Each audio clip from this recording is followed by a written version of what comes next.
মাওলা রে আমার মাওলা রে।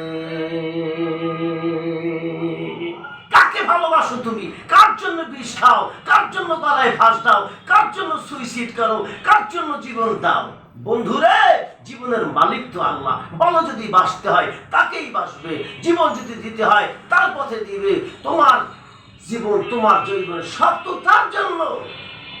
মনে রাখবে, গভীর রজনীতে সারা পৃথিবীর সব দরজা বন্ধ হয়ে যায়, কিন্তু আমার আল্লাহর দরজা তোমার জন্য খোলা রয়ে যায়। বান্দা যদি একবার বলো আল্লাহ, আমার আল্লাহ 10 বার বলে বান্দা তুমি আমারে বোলাও কা।